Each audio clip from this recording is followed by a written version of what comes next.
Hey, welcome back to Political Science 101 at Simmons College. I apologize for being a little behind on these videos, and I'm going to try to make this simple and easy in that I'm going to catch us up on some of the material as concisely as possible. And then I'm going to assign the quiz. The quiz that, don't worry, you all are not late. I'm late. That's on me.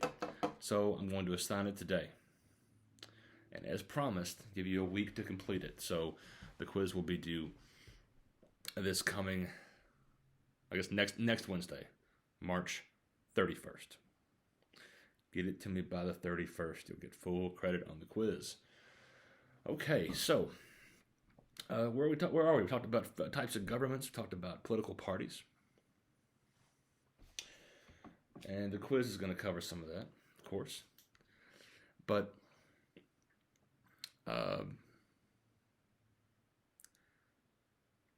I want to talk about the influence of things that are outside of politics but still influence politics. Why do we care about that? Well, as we discussed in this class, these politicians, some elected officials and some appointed officials, they make decisions that impact all of us, from how much we have to pay in taxes, to where our kids go to school, to whether or not a marriage is legal or not, to whether or not you have health insurance, to the condition of the roads we drive on. I can keep going. To which drugs are illegal. One thing that we haven't talked about much in this class, but I always talk about in my classes each semester is the arbitrary nature and the at times irrational drug laws in this country, and how most of those are set at the state level. But of course, federal government has something to do with illegal drug policy in America as well. But all these things are decided by these political figures, by these policymakers, both elected and unelected. Let's talk about how people get elected, though. How do you get, whether you're talking about running for mayor of a small town or president of the United States, and everything in between. How does someone get elected? Well, the way it's supposed to work is that every eligible voter, that's anyone who, a citizen of the United States, who's 18 years of older and has no felony record, although there are some exceptions to that. Historically, unfortunately, a felony record disqualified people from voting. So everyone else has the right to vote. You're supposed to be able to register to vote and then go vote at a polling place that is reasonably near where you live, near your home address. That's how it's supposed to work. And you have to opt in. You have to go vote. You have to register and then go vote. So it's not like they're going to come knock on your door and ask you, hey, who do you want to vote for on election day? You have to take the initiative to do it. So what does that mean in that's the way it's supposed to work in theory? What does it mean in practice?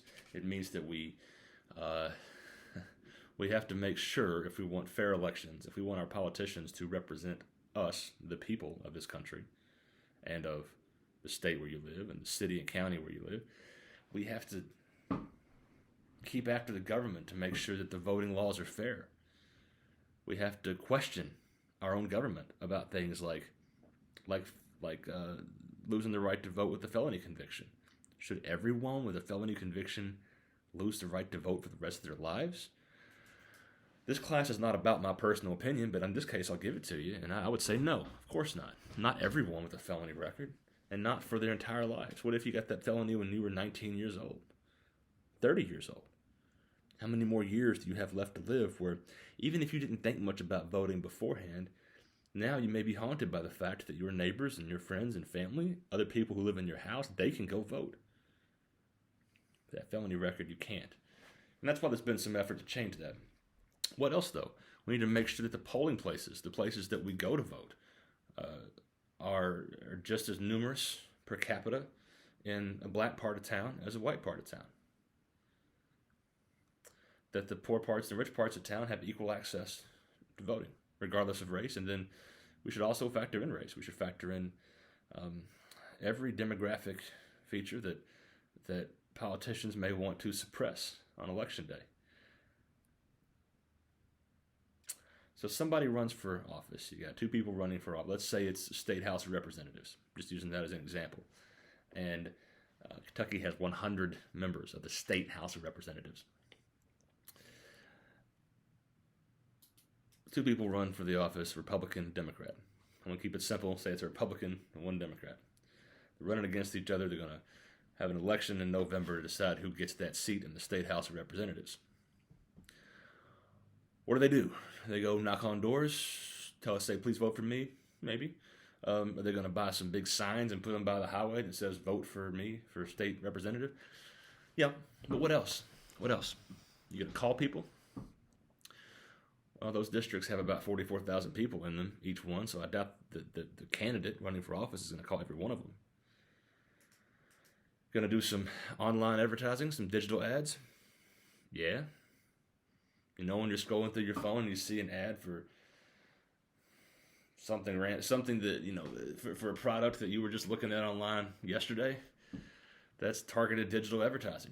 Do politicians do that? Oh, you bet. Now, what do all these things have in common? They cost money. They cost money. Who pays for elections? Who gives the money to make the candidate viable? By viable, I mean they have enough of this digital advertising and street road signs and bumper stickers and people working for them who go knock on doors and hand out pamphlets and stuff. And mail is very expensive. They send mailers. I mean, one piece of mail is not expensive, but 20,000 pieces of mail is very expensive. So, again, who pays for that? The answer is the money comes through donations. A candidate can finance their own campaign. There's no limit on how much money. If you run for office, there's no limit on how much of your personal money, it's got to be your money, that you can give your campaign. But a typical state house race in Kentucky can cost anywhere from $40,000 to $100,000 or more. I've seen some that cost well over $200,000 for one candidate to run for office. It's not that many people in Kentucky that just have $100,000 sitting around, or $40,000, or $4,000 just sitting in their bank account. They say, well, I may win or I may lose, but it'd be fun to spend some money on this campaign. That's not how it works. The money comes from other people. Can a rich person just write a check for $40,000 and say, here you go, I'm going to pay for your campaign? No, they cannot. There was a time in American history where that is what happened, but those times have passed.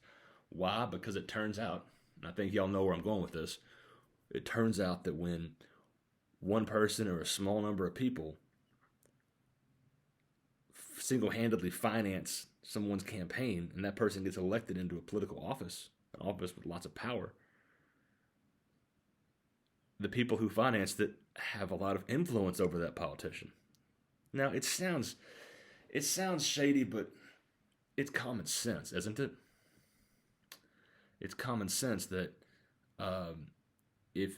let's say I was broke and I needed money to pay rent, and one of y'all loaned me $500 to cover my rent.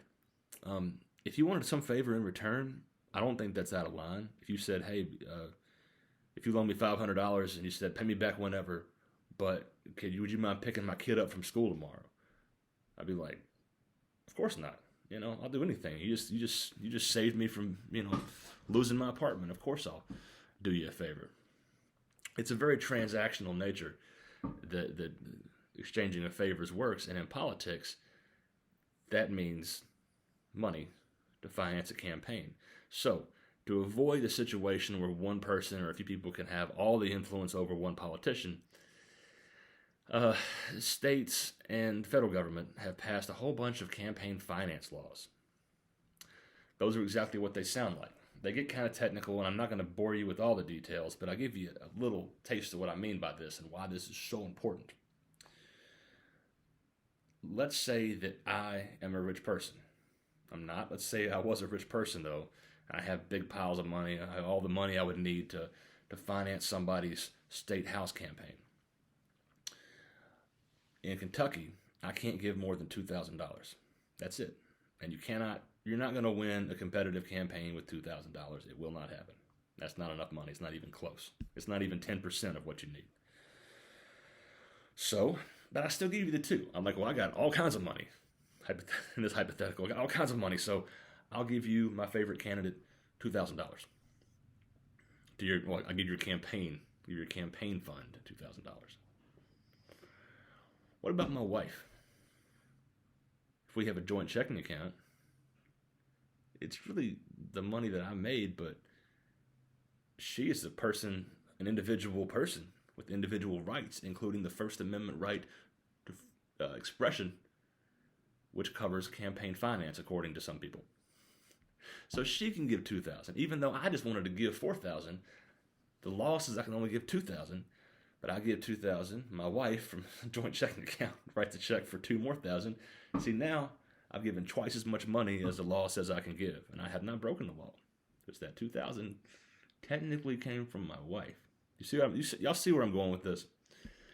Then it gets really out of hand, because we've just given $4,000 to the campaign of the person we want to see win. That's the campaign.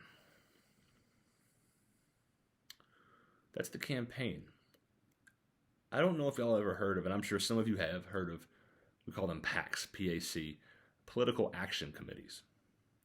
A political action committee is a sneaky little device, little legal device that people use to give money to support a political candidate when they're running for election without actually giving it to the campaign. A political action committee does not work with the candidate's campaign. The campaign has their staff and they do all their work, all the door knocking and all the signs and the advertisements. Political action committee is a different organization over here. They're actually in Kentucky, they're not allowed to talk to the campaign. They can't even communicate and coordinate their efforts. But a political action committee will endorse a candidate and then spend money to support that candidate. They don't coordinate with the campaign, but they can have their own signs. They can have their own billboards and yard signs and bumper stickers and digital advertising and radio and television advertising. See where this is going? Let's say Michael Gray is running for office. Michael Gray's campaign has our advertisements and all the efforts that we're doing that cost money. Political Action Committee doesn't communicate with me, but they are also doing Michael Gray for whatever, for sheriff, for state house, whatever their campaign. They're doing the same thing in an uncoordinated way, but they have an organization of themselves. Remember I said you could only give $2,000 per person to a campaign? In Kentucky, you can give $5,000 to a political action committee. Let's say I'm that same hypothetical rich person who wants to support my friend who's running for office. My wife and I have already given $4,000. We can each give $5,000 to a political action committee.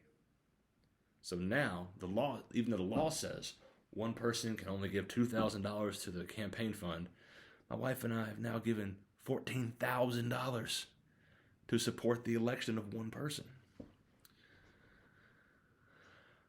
It gets even worse. It gets even worse because, or better, depending on how you look at it. The State House and the State Senate have caucus campaign committees for each party. Don't worry about that term. It's a technical political term. If you want to look it up, please do. I doubt that's in your text, but I don't remember seeing it in the book when I read the book, but it's certainly, you can look up caucus campaign committees online. You can Google that and see what you find, because that's even more money flows through those things. In Kentucky, I believe an individual can give $2,000 to a caucus campaign committee, and the amount of money that caucus campaign committee can spend on one candidate's campaign is unlimited. So that's how these things get so expensive. I worked a campaign one time in Kentucky where I was on the campaign staff, and we had a budget about $80,000 for the campaign, but there was a political action committee that supported my candidate I worked for, and they spent about $250,000, about $250,000.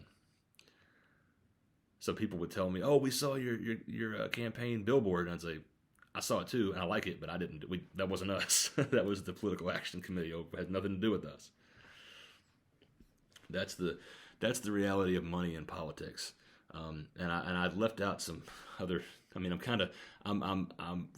I'm simplifying this because it's such a. It's a scheme with many layers to it, and the end result is who gets to the state legislature, who gets to be mayor, who gets to be in Congress. All of it has to do with this. In Kentucky, we have one of the all-time masters of this financial system. Do all this stuff without, I mean, to the best of my knowledge, without breaking any laws, and that's Mitch McConnell. He and the people who work for him are masters at manipulating the rules and loopholes of the system. Well, at this point, he helped pass many of the federal laws that determine how money can and cannot be given to a campaign or to support a campaign. It's a complicated system, and I want you to know about it because I want you to know how these people who get elected, how they get elected. Now, at the end of the day, you still have to vote. Historically in this country, we have not always had open and honest elections. Recent years, though, they're pretty good. I mean, recent years, well, like take 2020, for example. Former President Trump, he said that the election was not legitimate. But his own government, the Department of Homeland Security, who at that time that they worked for him, as of November of last year, they said it was the securest election we'd ever had as far as the integrity of the votes and how the votes were counted. I tend to believe that what the Department of Homeland Security said about that. I don't believe everything they say, but in this case, our elections are better than they used to be. And it's taken a lot of federal laws to make sure that people, particularly minorities, have the ability to access the polls and that their votes are counted evenly with everyone else's. And we'll talk about some of those election laws in the last part of the semester.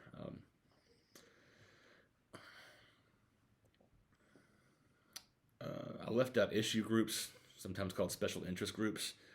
They have the ability to form campaigns to support candidates that are not, just like the PACs, they're not connected to the candidate officially, and they can spend all kinds of money too. So if you hear like in the news about, there was a Senate race and they spent $100 million, that's just the campaigns usually. It's often just a tiny piece of the money that was actually spent to get someone elected. And again, people have to go out and vote for them. And I will tell you one thing about political campaigning in the United States today is that very little time is spent by smart campaigns and smart candidates trying to convince people that the candidate is right on certain issues. Like, let's say you don't want to vote for some candidate because you don't like how they feel about abortion or about income taxes and their stands on those issues. Those candidates aren't going to spend, if they're smart, they're going to spend a lot of time trying to convince you to change your mind or to convince you that they're right and you're wrong. They're going to spend all that money trying to get their name out there, because when you show up at the poll, I don't know, I mean, I'm sure most of y'all voted more than once, I mean, in your life already, and you go, and a lot of the times there'll be races on there that you're going, I never heard of these people. I got to choose from one of these two, and that's the last thing you want when you're running for some political office. You want people to have heard your name before, because research shows that if you had two candidates and one of them you've heard the name before, you recognize the name, and the other one you don't, even if you don't know anything about that election and the office they're running for, more often than not, voters will pick the one they've heard of. So that's first and foremost, trying to get their name out there. That's why you have all these obnoxious signs that say Michael Gray for mayor, or whatever the name, for mayor or for Senate. And that's number one. And number two, you figured you have people, a certain number of people, who before you even start running for office, they already know that if a candidate has these opinions on these issues, that's who I'm going to vote for. So you got to make sure that they know you're running, that they know, hey, there is a candidate running who feels the same as you. And so instead of you staying home and not voting, or instead of you skipping over that race when you look at your ballot on election day, that you actually know, oh, when election day comes, I'm voting for that person because I've seen I've seen enough of their advertisements, or I've seen them in the news, and I know that they feel the same way I do on some issues. And so you get people who may not have voted in that race to actually vote in your race. That's the thing. It's all about getting out the vote. So that's election, political campaigns 101. That's my lecture on the topic. And if we have time this semester, we'll do some more about how certain interest groups can impact elections. But what I want you to know is there's a lot more going on than just somebody who has a sign in someone's front yard. There's so much more money changing hands than most people realize. And it's a cleaner system than it was like 100 years ago in this country. But I still wouldn't call it clean. Not even close. It's got a ways to go if we're ever going to have a completely transparent election process, particularly when it comes to campaigns and campaign finance.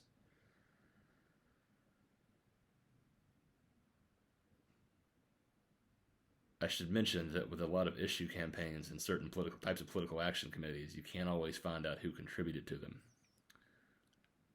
which is a problem because then you don't know to whom the candidate is beholden. I mentioned before how if someone is responsible for raising a bunch of money for you and donating as much as they can through all those different avenues of donations,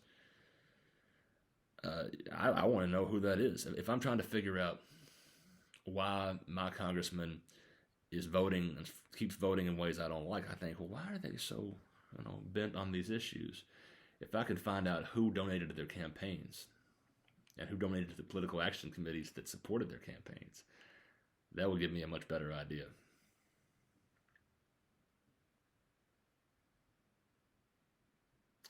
All right. If you can't tell, this is something I care a lot about. I could talk about it forever. I'm not going to talk about it forever. I'm going to talk about it no more for right now. I will talk about the quiz. The quiz is due a week from today on the 31st of March, and it's pretty straightforward. What I want you all to do is pick one of the two major political parties in the United States today. I know there are a bunch of parties, but there are two major political parties. Pick one, and then pick some issue, some political issue. By issue, I mean anything that the government can influence and that they do through making laws, through passing legislation, through executive action, or through the court system. Pick an issue. Tell me how the political party you chose in the first question, how they feel about that issue, their position on that issue, and then tell me in your own words why. So, and I'm gonna type this out. I'll put it in writing for you, of course. But and you'll see that on the assignments tab in Canvas. But just so you'll hear it for the first time right here. Choose a major political party in the United States today. Choose an issue of political significance in the United States today. Tell me how that party you chose. Tell me their position on that issue, and then tell me why. Like, why do they have that position? Why do you think?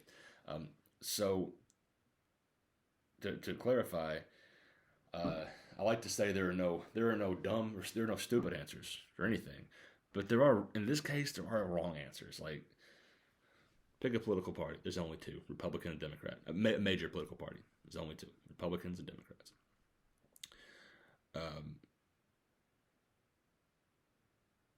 The second thing, pick an issue. Well, an issue of relevance, and again, I'll spell this out for you in the assignment. But an issue of relevance in American politics today. So if you said the gold standard, I'd say that's an issue of relevance 150 years ago, but not so much today. If you said reparations, I'm like, that's still relevant today, big time. If you said abortion, reproductive rights, if you said, income tax and what kind of people should be taxed to what extent, obviously that's relevant. I'm just naming a few. There's a whole bunch more of these. Spending on national defense. How about the Second Amendment and the ability to own and purchase guns in this country? These are things that are all very relevant today. Healthcare coverage. How do people get coverage for healthcare and be it private or Medicaid or Medicare, and how does that break down? These are all things that are very relevant, and the two parties tend to diverge a bit and have different positions on them. Okay, that's the quiz. I will put this in the assignment. I'll put this in the announcements as well. You'll see this through the announcements tab, and you should get a notification about it for this video. But I will also put the quiz in the assignments tab, so you can complete it there on Canvas by next Wednesday, the 31st. Hope everyone's staying safe out there. I hope some of y'all are getting vaccines. Hope you're getting vaccinated. I hope you're safe during this pandemic, and I hope you're not too frustrated with the fact that we're still having to stay isolated from one another more than we'd like to. So, again, stay safe. Have a good rest of the week. I'll talk to y'all on Monday, but the quiz is not due until next Wednesday, the 31st. Thank you.